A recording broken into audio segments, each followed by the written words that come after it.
ಎಲ್ಲರಿಗೂ ಮತ್ತೊಮ್ಮೆ ಈ ವಿದ್ಯಾರ್ಥಿ ಗಣ್ಯರಿಗೆ ನಮಸ್ಕಾರ. ಇಷ್ಟೊಂದು ಸುಮಾರು 100ಕ್ಕೂ ಹೆಚ್ಚು ಜನ ಲೇಖಕರು ನನ್ನ ಬಗ್ಗೆ ಅನೇಕ ವಿಧವಾಗಿ ವರ್ಣನೆ ಮಾಡಿದ್ದಾರೆ. ಅದರಲ್ಲೂ ಸಹ ಒಂದೆರಡು ಮಾತುಗಳನ್ನು ನೋಡಿದ ತಕ್ಷಣ ನನಗೆ ಒಂಥರ ದಿಗ್ಭ್ರಾಂತನಾದೆ. ಒಂದು ದಿನದಲ್ಲಿ ಬರೀತಾರೆ ಒಬ್ಬರು ಲೇಖಕರು,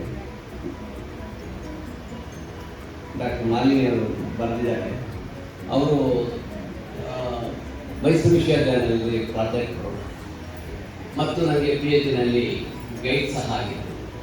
ಅವರು ಸುಮಾರು 2015 ಇಸ್ವಿನಲ್ಲಿ ಅವರ ಮೈಸೂರು ವಿಶ್ವವಿದ್ಯಾಲಯದ ಒಂದು ಜೆನೆಟಿಕ್ ವಿಭಾಗದಿಂದ ಈ ಹ್ಯೂಮನ್ ಜೆನೆಟಿಕ್ಸ್ ಬಗ್ಗೆ ರಿಸರ್ಚ್ಗಳನ್ನು ಮಾಡ್ತಾ ಇದ್ದರು.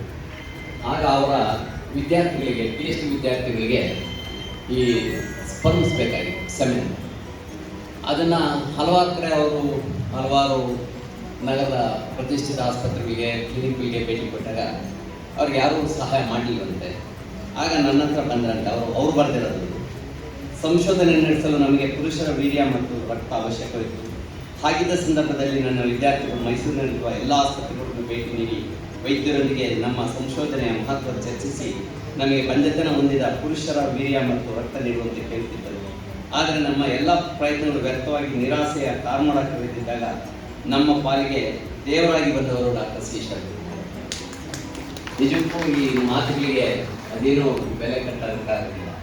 ನರಮಾನವದಲ್ಲಿ ಒಬ್ಬನಾದ ನನ್ನನ್ನು ಒಂದು ದೇವಸ್ಥಾನವನ್ನು ಕೊಟ್ಟಿರ್ತಕ್ಕಂತಹ ಈ ಡಾಕ್ಟರ್ ಮಾಲಿನಿಯವರ ಒಂದು ದೊಡ್ಡ ಗುಣವನ್ನು ತೋರಿಸ್ತಾರೆ. ಅಂದರೆ ನಾವೊಂದು ಸಣ್ಣ ಕಾರ್ಯ ಮಾಡೋದನ್ನು ಜನಗಳು ಅದನ್ನು ಗುರುತಿಸಿ ಅದನ್ನು ಒಂದು ಪರ್ವತೋಪಾದಿಯಲ್ಲಿ ಹಿಮಾಲಯದ ಎತ್ತರಕ್ಕೆ ಕರೆತಂದಿರತಕ್ಕಂತಹ ಕಾರ್ಯ ಈ ಪುಸ್ತಕದಲ್ಲಾಗಿದೆ ಅಂತ ನನ್ನ ಅನಿಸಿಕೆ. ಮತ್ತೊಬ್ಬರು ಬರೆದಿದ್ದಾರೆ,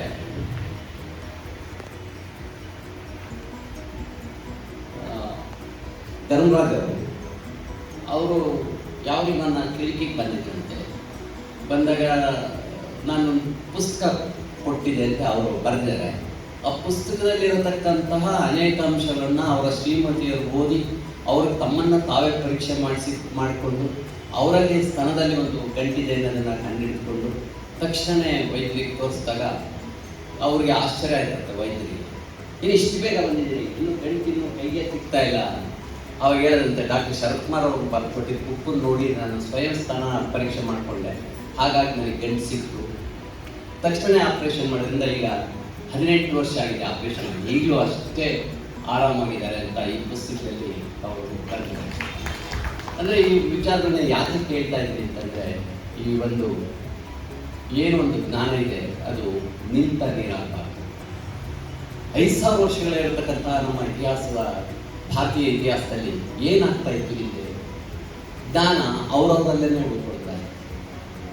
ಜ್ಞಾನನ ತಮ್ಮ ಒಂದು ಸ್ವಯಂ ವೃತ್ತಿಗೋಸ್ಕರ ಮಾತ್ರ ಉಪಯೋಗಿಸ್ಕೊಳ್ತಾ ಇದ್ದಾರೆ.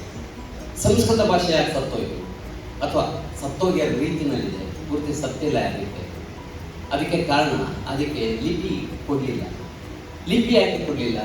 ಒಂದು ಸಂಸ್ಕೃತ ಮನೋಭಾವದಿಂದ ಒಂದು ಕೆಲವೇ ವರ್ಗದ ಜನರಿಗೆ ಸೀಮಿತ ಆಗುವಂತೆ ಅವರವ್ರಿಗೇ ಹೇಳ್ಕೊಟ್ಟು ಅವರ ಕುಟುಂಬದಿಂದ ಆಚೆ ಹೋಗ್ತಾ ಇರತಕ್ಕಂಥ ರೀತಿಯಲ್ಲಿ ಕಾಪಾಡ್ಕೊಂಡ್ಬಂದು ಇಡೀ ನಮ್ಮ ಈ ಏನು ಸ್ಯಾನ್ಸ್ಕ್ರಿಟ್ ಅಥವಾ ಸಂಸ್ಕೃತ ಇದೆ ಅದು ಕೆಲವು 0.1% ಹೇಳ್ಬೋದು.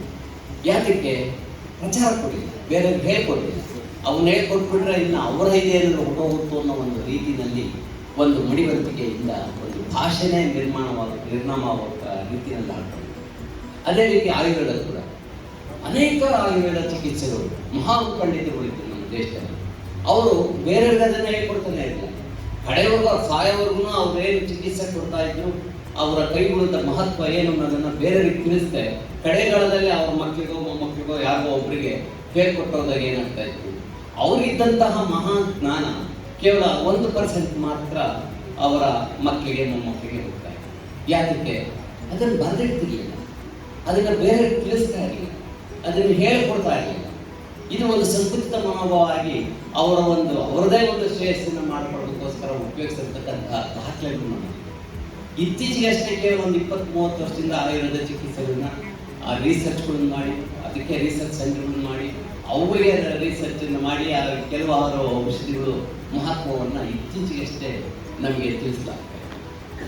ಆದ್ದರಿಂದ ಜ್ಞಾನ ಅನ್ನೋದನ್ನು ನಾವು ಯಾರು ಒಂಚೂರು ಜ್ಞಾನವನ್ನು ಕಲಿತ್ಕೊಂಡಿರ್ತಾರೆ ಅವರು ನೂರಾರು ಜನಕ್ಕೆ, ಸಾವಿರಾರು ಜನಕ್ಕೆ, ಲಕ್ಷಾಂತರ ಜನಕ್ಕೆ ಕಲಿಸದೆ ಹೋದರೆ, ತಿಳಿಸದೆ ಹೋದರೆ ಆ ಜ್ಞಾನ ಅಜ್ಞಾನ ನಿಂತ ನೀರಾಗ್ತದೆ, ಕೊಳ್ತು ನಾರೋಗ್ತದೆ.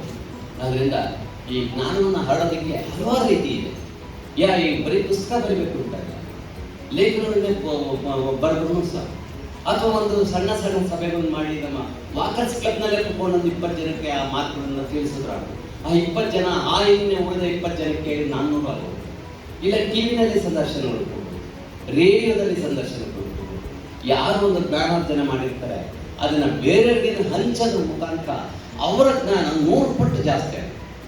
ಬೆಳಕು ಬೇರೆಯವರಿಗೆ ಬೆಳಕನ್ನು ಕೊಟ್ಟಾಗ ಆ ಬೆಳಕಿನ ಒಂದು ಮಹತ್ವ ಇನ್ನೂ ಜಾಸ್ತಿ ಆಗ್ತದೆ. ಒಂದು ದೀಪ 1000 ದೀಪನ ಹಚ್ಬೋದು, 1,00,000 ದೀಪನ ಹಚ್ಬೋದು.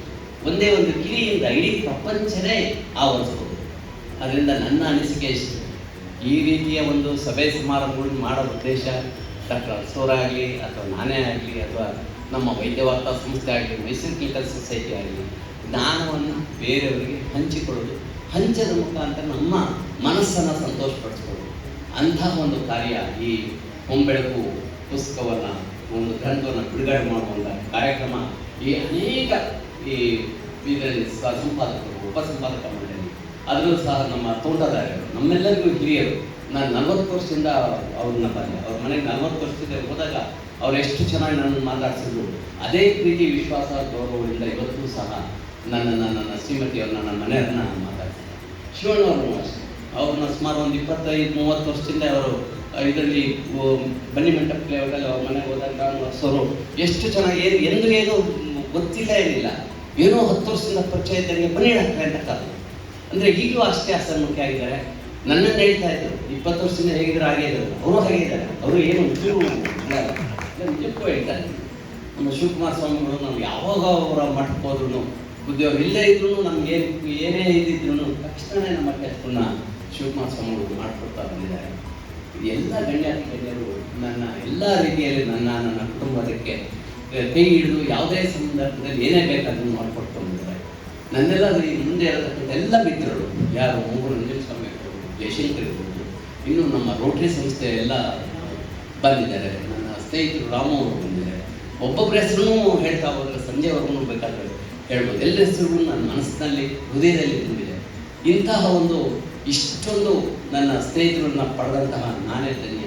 ಇಂಥ ಗಣ್ಯಾತಿಗಳ ಮುಂದೆ ಇಂತಹ ಒಂದು ಹೊಂಬೆಳಕಿನಂತಹ ಒಂದು ಕೃತಿ ಬಿಡುಗಡೆ ಆಗಿರೋದಕ್ಕೆ ನನಗೆ ಜೀವನ ಸಾಕ್ತಾಯಿತ್ತು ಅಂತ ನನ್ನ ಅನಿಸಿಕೆ. ನಮ್ಮೆಲ್ಲರಿಗೂ ಮತ್ತೆ ಧನ್ಯವಾದಗಳನ್ನು ನಾನು ಮಾತನ್ನು ನಡೆಸ್ತೇನೆ. ಜೈ ಹಿಂದ್, ಜೈ ಕರ್ನಾಟಕ.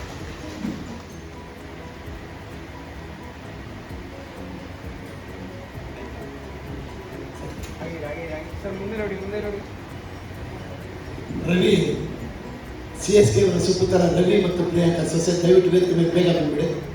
ಬೇಗ ಪ್ರಿಯಾಂಕಾ ಮತ್ತು ಅವರ ಮೊಮ್ಮಕ್ಕಳು ಈ ಒಂದು ಸಂತಸ ಸಭೆಯಲ್ಲಿ ಜೊತೆಲಿ ಒಂದು ವಿಷಯ.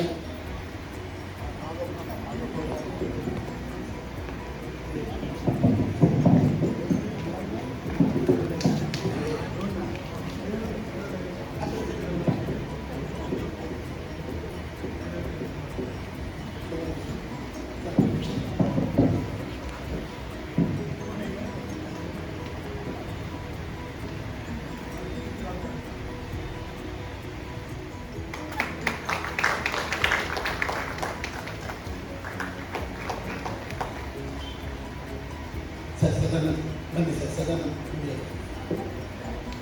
ಸದಾನಂದ್ ಸರ್ ಹೇಳಿ ಸರ್.